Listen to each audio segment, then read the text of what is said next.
Dear students, welcome back. हम last video में budget receipt कर चुके थे, जिसमें हमने रिवेन्यू रिसीट और कैपिटल रिसीट करा। वो हम कंप्लीट कर चुके हैं बिल्कुल डिटेल में। और अब हम स्टार्ट कर रहे हैं बजट एक्सपेंडिचर। देखिए, जैसे हमने रिवेन्यू को टू पार्ट्स में डिवाइड किया था बेटा। बजट रिसीट को टू पार्ट्स में डिवाइड किया था, एक रिवेन्यू रिसीट और एक कैपिटल रिसीट, ऐसे डिवाइड किया था। ऐसे ही हम बजट एक्सपेंडिचर को टू पार्ट्स में डिवाइड करेंगे, एक रिवेन्यू एक्सपेंडिचर और एक कैपिटल एक्सपेंडिचर। ये स्टार्ट करने से पहले, रिवेन्यू एक्सपेंडिचर और कैपिटल एक्सपेंडिचर स्टार्ट करने से पहले मैं आपको बजट एक्सपेंडिचर क्या होता है वो बता देता हूँ। एक्सपेंडिचर मीन होता है खर्चा। आपको एक बात बता दूं बेटा, एक्सपेंडिचर आप कोई भी खर्चा करते हो ना, बहुत बड़ा खर्चा कर दो, मान लो आप बहुत मोटा खर्चा जिसमें बहुत सारे पैसे लग रहे हो, उससे आपकी कोई ना कोई एसेट बनती है। कैसे बनती है, मैं एग्जांपल दे देता हूँ बेटा। मैंने गाड़ी ली मान लो, और वो 5 लाख रुपए लगा दिए उस पर, या 6 लाख रुपए। मैं 6-7 लाख रुपए में क्या लेके गाड़ी लेके आऊँगा, तो क्या मेरी वो एसेट नहीं बन गई? तो मीन्स जब बहुत बड़ा खर्चा होता है ना, मोटा खर्चा होता है जैसे 5-7 लाख रुपए का, उससे कोई ना कोई एसेट बनती है। मैं और एग्जांपल देता हूँ। मैंने ना फ्रिज ले लिया 20,000 रुपये का, तो ये भी मेरी एक एसेट बन गई। ठीक है, ऐसे ही सरकार का देखते हैं बेटा। अगर सरकार बहुत बड़ा खर्चा करती है, बहुत मोटा खर्चा करती है, जैसे सड़क बनवाने का, पुल बनवाने का, या फिर इलेक्ट्रिसिटी पे खर्चा करती है, पानी की सुविधा कराने के लिए खर्चा करती है, ये सरकार के बड़े खर्चे होते हैं, मोटे खर्चे होते हैं। और वो उन खर्चों से कोई ना कोई एसेट बनती है। जैसे सरकार ने बहुत ज़्यादा खर्चा करके पुल बनाया बेटा, पुल बनाया तो भाई सरकार के लिए वो एसेट है। क्यों है एसेट भाई? अब टोल टैक्स वगैरह लेती है ना सरकार। अच्छा, रोड बनाया, मान लो सरकार ने रोड बनाया, तो सरकार का बहुत खर्चा होता है, बट उस पर टोल टैक्स वसूल करती है, तो सरकार के लिए वो एक तरह से इनकम का सोर्स हो जाता है। बहुत बड़े बड़े खर्चे करके सरकार के लिए इनकम का सोर्स बन जाता है, उसको बोलते हैं कैपिटल एक्सपेंडिचर। क्या बोलते हैं उसको? Capital expenditure. दूसरा एक होता है रिवेन्यू एक्सपेंडिचर, जो कब आया और कब गया आपको खुद ही नहीं पता चलेगा। मैं एग्जांपल दे देता हूँ। मैंने देखो 5 लाख रुपए दे के कार ली, वो मेरा कैपिटल एक्सपेंडिचर है। उसमें हर दूसरे तीसरे दिन में सीएनजी या पेट्रोल डलवा रहा हूँ बेटा। आज डलवाई है, 2 दिन में ख़त्म, फिर डलवाई फिर ख़त्म, फिर डलवाई फिर ख़त्म। वो खर्चा बार बार वाला खर्चा हो गया, मीन्स रिवेन्यू एक्सपेंडिचर। इससे कोई मेरी एसेट थोड़ा ही ना बनी है। ठीक है, तो अब आप सुन लो ध्यान से।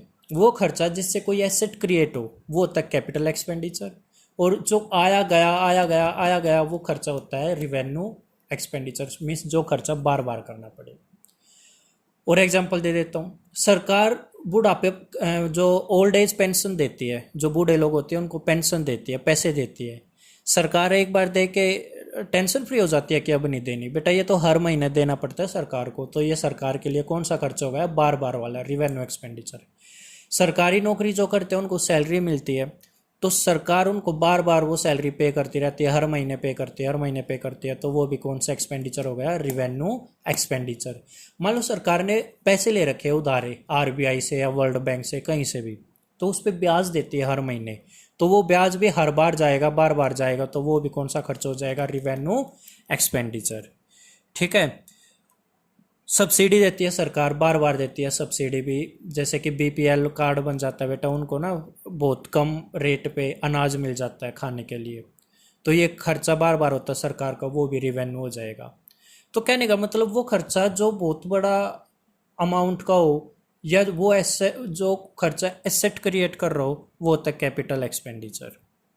अच्छा, जब भी सरकार खर्चे करती है तो कुछ खर्चे ऐसे होते हैं जो डेवलपमेंट के लिए होंगे, कुछ नॉन डेवलपमेंट के लिए। मैं एग्जांपल दे देता हूँ। सरकार ने बुढ़ापा पेंशन दिया भाई, बूढ़े लोगों को पेंशन दिया, पैसे दिए हैं, इससे क्या डेवलपमेंट हो रही है? कुछ भी नहीं।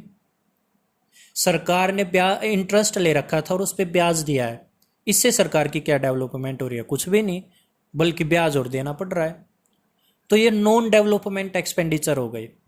एक होता है डेवलपमेंटल एक्सपेंडिचर, एग्जाम्पल, सरकार ने पुल बना दिए, सरकार ने सड़क बना दी, सरकार ने सरकारी हॉस्पिटल बना दिए, सरकार ने सरकारी स्कूल बना दिए, सरकार ने बांध बना दिए, सरकार ने पानी की फैसिलिटीज़ करा दी, सरकार ने बिजली की फैसिलिटी करा दी, तो ये सरकार के डेवलपमेंटल एक्सपेंडिचर में आ जाएंगे।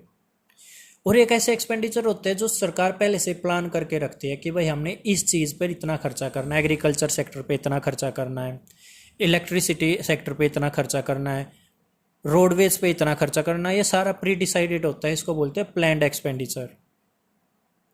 और एक होता है नॉन प्लान्ड, जो भाई प्री डिसाइडेड नहीं, पता ही नहीं लगता कहाँ पर क्या खर्चा हो जाए, क्या खर्चा हो जाए, वो नॉन प्लान्ड होता है। ठीक है, तो अभी हमने ये डिस्कशन किया है, अभी इसको रीड कर लेंगे और डिटेल में समझते हैं। सबसे पहले यही पढ़ते हैं, ये क्या लिखा हुआ, बजट एक्सपेंडिचर, इसको पढ़ेंगे, फिर इसको रिवेन्यू को और फिर कैपिटल को। बजट एक्सपेंडिचर देखो, budget expenditure refers to estimated, बेटा बजट हमेशा एस्टिमेटेड ही होता है, अनुमान होता है, रियल में थोड़ा बहुत इससे ऊपर या नीचे हो सकता है। वो खर्चा जो एस्टिमेट लगाया सरकार ने, देखो budget expenditure refers to estimated expenditure of the government on its developmental and non development programmes और its planned and non planned programmes during the fiscal year. आपको फिस्कल ईयर पता होना चाहिए, 1 अप्रैल से 31 मार्च तक होता है। क्या आपको ये बात समझ में आई? सरकार का वो एस्टिमेटेड खर्चा जो developmental, non developmental, planned and non planned activities पे लगा, वो बजट एक्सपेंडिचर होता है। अब पढ़ते हम गहराई में डीपली जाके रिवेन्यू एक्सपेंडिचर और कैपिटल एक्सपेंडिचर को। चलो, रिवेन्यू एक्सपेंडिचर क्या होता है ये देखो। अब बेटा वही जैसे हमने रिवेन्यू रिसीट में किया था, रिवेन्यू रिसीट याद करो ना, तो एसेट पे फर्क पड़ता है ना लाइबिलिटी पे, ऐसे ही इसका है, इसका ना एसेट पे फर्क पड़ेगा ना लाइबिलिटी पे। देखो वो खर्चा ना, तो बेटा एक्सपेंडिचर करके क्या बनती है, एसेट, और ये कौन सा खर्चा है, वो खर्चा है जो कोई एसेट ही नहीं बनाता। देखो, these expenditure do not create any asset for the government, these asset do not create asset for the government, और ये कौन से हैं, और यह फिर जो लाइबिलिटी भी नहीं रिड्यूस करते भाई, these expenditure do not reduce the liability of the government, ना एसेट पे फर्क ना लाइबिलिटी पे फर्क। क्लियर है ये बात? अब सुनो, एग्जाम्पल है, जैसे सरकार ने पेंशन दी, बार बार देनी पड़ेगी, देते रहो, हर महीने देनी पड़ेगी, ये रूटीन का एक्सपेंडिचर हो जाएगा। सैलरी दी है, इंटरेस्ट दिया है, सब्सिडी दी है, ये रिवेन्यू एक्सपेंडिचर में आ जाएगा। क्लियर है यहाँ तक? चलिए अब आगे चलते हैं। ये रिवेन्यू एक्सपेंडिचर हो गया हमारा, अब करेंगे हम कैपिटल एक्सपेंडिचर। कैपिटल एक्सपेंडिचर बेटा वो खर्चा जो कोई एसेट क्रिएट कर दे या कोई लाइबिलिटी कम कर दे। ध्यान रखना एक बात का, कैपिटल एक्सपेंडिचर खर्चा करते तो एसेट होती है, एसेट बनती है, ये बात याद रख लेना। अगर ये रिसीट होता तो लाइबिलिटी बनती, और एक्सपेंडिचर से एसेट बनती है, तो इससे या तो कोई एसेट बनेगी या कोई लाइबिलिटी कम हो जाएगी। मैं एग्जांपल देता हूँ, देखो कैपिटल एक्सपेंडिचर, मैंने ना किसी कंपनी के शेयर खरीद लिए। बेटा शेयर होती है एसेट, क्या होती है, एसेट। मैं कौन हूँ, सरकार, अपने आप को क्या मान के चलना है, सरकार। गवर्नमेंट ने किसी कंपनी के, चाहे वो डोमेस्टिक कंपनी है चाहे वो इंटरनेशनल कंपनी है, शेयर परचेज कर लिए, तो ये सरकार के लिए क्या बन गई, एक तरह से एसेट बन गई। देखो ये क्या कर देते हैं, या तो क्रिएट करते हैं asset, create asset for the government, जैसे कि purchase of share by the government of MNC, multinational company, या फिर किसी डोमेस्टिक कंपनी के शेयर खरीद लिए। दूसरा, reduce the liability of the government, जैसे लोन ले रखा था भाई सरकार ने और वो वापस कर दिया। अब लोन वापस कर दिया तो पैसा तो मोटा खर्चा हुआ होगा जब लोन वापस किया होगा, बट लाइबिलिटी कम हो गई, reduce the liability of the government. लिखा भी हुआ है, repayment of loan by the government. Clear है ये बात? एग्जाम्पल लिख रखे है मैंने कैपिटल एक्सपेंडिचर के, जैसे एक्सपेंडिचर कर दिया लैंड और बिल्डिंग खरीदने में, लैंड और बिल्डिंग खरीदेंगे, मोटा खर्चा होगा, एसेट बन जाएगी। या मशीनरी खरीद ली या शेयर खरीद लिया, ये सारे क्या है, हमारे कैपिटल एक्सपेंडिचर हैं। क्लियर है ये बात? चलिए अब आगे चलते हैं। आगे जाने से पहले एक बार और, या तो कोई एसेट क्रिएट होगी या कोई लाइबिलिटी कम हो जाएगी, वो क्या होता है, capital expenditure. The expenditures which either create any asset और reduce the liability of the government, such type of expenditure are known as capital expenditure. आगे देखें बेटा, एक होता है डेवलपमेंट एक्सपेंडिचर और एक नॉन डेवलपमेंट। डेवलपमेंट वो जो खर्चे हमारी गवर्नमेंट का कुछ ना कुछ ग्रोथ करती है या डेवलपमेंट करती है। देखो, these are those expenditure which are done for the growth and development of the government. जैसे कि सरकार ने खर्चा किया एजुकेशन पे, बेटा डेवलपमेंट हो गया, एजुकेशन पे खर्चा करोगे। हेल्थ पे खर्चा, मतलब जैसे अभी सरकारी हॉस्पिटल्स वगैरह बनवा दे सरकार, तो ये डेवलपमेंट है एक तरह से। एग्रीकल्चर पे खर्चा, ट्रांसपोर्ट, सड़क बना दे, जैसे road, canal, water facility, electricity, ये क्या है, डेवलपमेंटल एक्सपेंडिचर है। आगे है बेटा देखो नॉन डेवलपमेंटल एक्सपेंडिचर। इसमें क्या क्या आएंगे, जैसे भाई ब्याज पे कर दिया, ब्याज मतलब लोन ले रखा था और उसका ब्याज पे कर दिया, इससे क्या डेवलपमेंट हुआ, कुछ नहीं। पेंशन पे कर दी, टैक्स कलेक्ट करने के लिए खर्चा किया है, एडमिनिस्ट्रेशन के लिए, सब्सिडी के लिए, नॉन डेवलपमेंट है। एक प्लैंड और नॉन प्लैंड, मैंने बताया था प्लैंड नॉन प्लैंड। इसमें एक बात याद रख लेना, प्लैंड हो या नॉन प्लैंड हो, दोनों के दोनों खर्चे कंजम्पशन और इन्वेस्टमेंट एक्टिविटी के लिए किए जा सकते हैं। कंजम्पशन हम अपने खाने पीने के लिए, और इन्वेस्टमेंट जिससे कोई एसेट बने, ये दोनों ही खर्चे हो सकते हैं, प्लैंड और नॉन प्लैंड। आगे देखो, अब गवर्नमेंट एक्सपेंडिचर आपको अगर कैलकुलेट करना हो, कैसे करोगे आप, टोटल गवर्नमेंट एक्सपेंडिचर, उसमें आप रिवेन्यू एक्सपेंडिचर और कैपिटल एक्सपेंडिचर दोनों टोटल करके लिख दो तो आपका टोटल एक्सपेंडिचर आएगा। Means revenue plus capital expenditure कर दो टोटल एक्सपेंडिचर, या फिर प्लैंड और नॉन प्लैंड दोनों टोटल कर दो तब भी टोटल गवर्नमेंट एक्सपेंडिचर आ जाएगा, या फिर development and non development total कर दो तो भी टोटल गवर्नमेंट एक्सपेंडिचर आ जाएगा। तो इस तरह से आपके 3 फॉर्मूले बन गए, revenue plus capital equal to total government expenditure, planned plus non planned total government expenditure, development plus non development. कोई एक फॉर्मूला भी करोगे तो आपका क्या निकल के आ जाएगा इनसे, टोटल गवर्नमेंट एक्सपेंडिचर। ठीक है, आगे सुनो अब एक बार।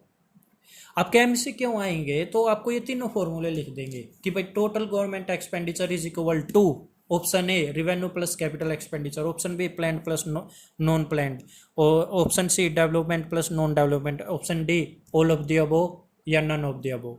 आप आंसर कर लोगे ना, ये तीनों ही हमारे टोटल एक्सपेंडिचर होते हैं, टोटल गवर्नमेंट एक्सपेंडिचर होते हैं। ठीक है, अब हमारा खत्म हो चुका है बेटा बजट। बजट में हमारा रिसीट भी हो चुका है, बजट रिसीट, और बजट एक्सपेंडिचर भी हो चुका है। हमें पता है रिसीट में 2 हुआ, एक रिवेन्यू और एक कैपिटल, ऐसे ही इसमें भी 2 हुए, रिवेन्यू और कैपिटल। ये पूरा कंप्लीट हो गया। अब आगे नेक्स्ट टॉपिक आएगा, बिल्कुल हटके टॉपिक है इनसे, तो देखना एक बार। मैंने आपको ये सारा कवर करा दिया। गवर्नमेंट बजट को 2 पार्ट्स में डिवाइड करते हैं, पहले बजट रिसीट और बजट एक्सपेंडिचर। बजट रिसीट में revenue receipt, capital receipt. Revenue में टैक्स, नॉन टैक्स, कैपिटल में 3 borrowing and other liability, recovery of loan या अदर रिसीट। इसमें याद होना चाहिए आपको डिसइन्वेस्टमेंट आया था, क्या आया था, डिसइन्वेस्टमेंट, याद होना चाहिए आपको। फिर इसमें रिवेन्यू एक्सपेंडिचर में क्या क्या आए थे, plan, non plan, development, non development, और इसमें भी यही आए हैं। ठीक है बेटा, तो अब हम नेक्स्ट वीडियो में अपना बजट कंटिन्यू करेंगे। मैं डिटेल में वीडियो बना रहा हूँ बेटा, यही वीडियो मैं 3-4 वीडियो में ख़त्म कर सकता हूँ, बट ये इतनी सारी वीडियोस इसलिए बन रही है कि चैप्टर में एमसीक्यू आएंगे और कहाँ से आएंगे मेरे को भी नहीं पता, इसलिए मैं कोशिश कर रहा हूँ कि मैक्सिमम टू मैक्सिमम आपको कवर करा दूँ ताकि एमसीक्यू कहीं से भी बना दे, आप आंसर कर पाओ। ठीक है, इसलिए आपको भी डबल मेहनत करनी पड़ेगी एमसीक्यू के आंसर ठीक करने हैं। तो thank you and have a nice day.